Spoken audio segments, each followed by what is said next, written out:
Someone telling you about the figures out of Victoria this morning? 0, 0, 0, 0. Yes, I have just heard, and that is wonderful news. So can I congratulate Daniel Andrews, their Chief Health Officer, and all of Victorians, because this is just such fantastic news. So it means on the 1st of December, Victorians can also come to Queensland, and of course Queenslanders can go to Victoria as well. So very, very good news. It's official. Well, is your state prepared for this? Is my state prepared for this? We're absolutely prepared for the influx of people for the Christmas holidays. In fact, just yesterday, we saw a 250% increase in some of our tourism operators across Queensland. So that is absolutely wonderful news in accommodation bookings and, of course, flight bookings. Beyond the numbers, what did you need to know from other states to open up?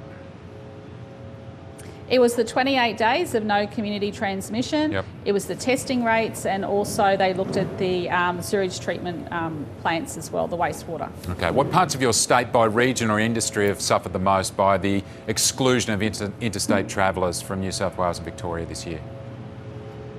Well, I think that in terms of our economy has actually opened up faster than New South Wales and Victoria. Of course, Victoria is just coming out of that lockdown.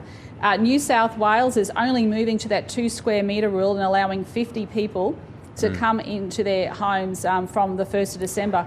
We've already done that. So we're Premier, actually basically almost operating as normal. Yeah, I'm just not quite asking about the comparisons with other states, but what parts of your state have really suffered by that? Well, it's very important. You're talking about the economy. Yeah. No, this is very important. You're talking about the economy. So because of our strong border measures, our economy has been able to open up faster than New South Wales and Victoria. We also ran a Good to Go campaign here, where when I went to Hervey Bay during the election campaign, it was hard to get accommodation because people were actually supporting our local tourism industry. If you go out west, they were booked out. They're telling me next year when it comes to Easter, they actually need more accommodation. They actually need to build more accommodation. But look, of course, Cairns and the Gold Coast, of course, they have had an impact, largely because of the downturn in the number of international tourists that have been coming here. Okay. But I honestly believe that during the forthcoming Christmas school holidays, I think we will see, now with the borders open to New South Wales and Victoria, we will see the Gold Coast and places like Cairns and the Whitsunday now do a roaring trade. Yeah. And that is great for Queensland business, it's great for Queensland tourism, it's great for our theme parks. Our theme parks have been really doing it tough.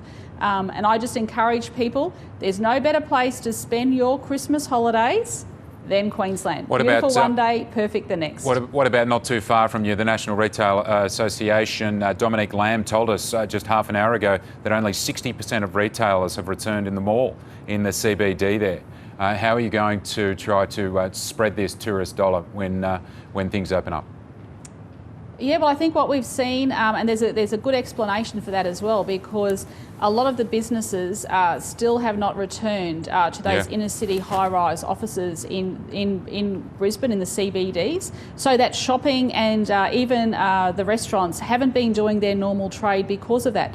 I think what we'll see now with extra confidence, that more and more people will be coming back to work and coming back to spending. But it has been very, very tough on small business, and that's why we've actually put in place $200 million worth of small business grants. We've given those tax relief exemptions as well. So, you know, we actually value our small business in this state, and we've really worked with them. They've been part of my economic recovery task force. We've worked very closely with them each and every day during this pandemic. They'll be interested in your budget. I'll ask you about that in just a moment. But we know, Daniel Andrews, you have been exchanging texts about the reopening.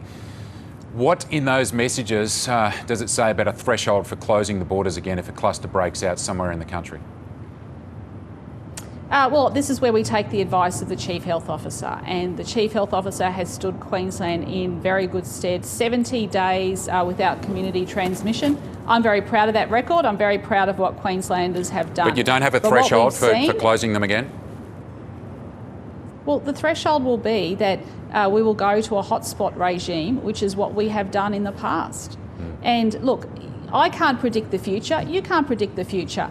What we saw is a breach of hotel quarantine in Victoria that took the whole state, basically, all of Melbourne into a lockdown. Yeah. I can't predict the future. No, I'll tell you this, we have to make sure that we manage our international borders. Let me say very clearly, if Australia's going to open up to Australia, the last thing we want to see to put Australians at risk is for a whole-scale opening of our international borders. Yeah. That would be catastrophic. It would be absolutely catastrophic when we are seeing second and third waves across the Northern Hemisphere. Yeah. I'm very strong on this point, and our hotel quarantine across our nation, now that we're opening up Australia to Australia, needs to be even tighter as we are welcoming more and more numbers. We're increasing the caps of Australians returning home. I absolutely support Australians returning home, Yep.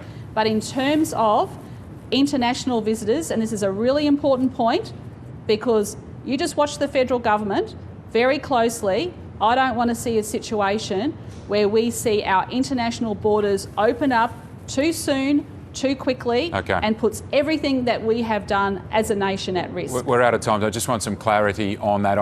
I know neither of us can predict the future, but people do need to plan for their holidays. There's really no way of knowing what sort of safety switch you have on the borders. You just have to deal with it if a cluster bobs up. Well, look what happened to Adelaide. They went into a lockdown because they had a cluster outbreak. Yeah. I mean, each state will do what they have to do to protect their citizens, to protect their economy, and then other states will react to that. We've had a High Court case which said very clearly that states do have the option to close borders to protect the health of their citizens of their particular state. So the High Court has upheld that. But let's hope, fingers crossed, that won't happen. Let's absolutely hope that families can get together with families over this Christmas period. We've got our fingers So crossed. plan your holiday, come to Queensland. Thank you, Premier. Thanks for making your big announcement on News Breakfast too. Appreciate it. No problems. Okay, see you later.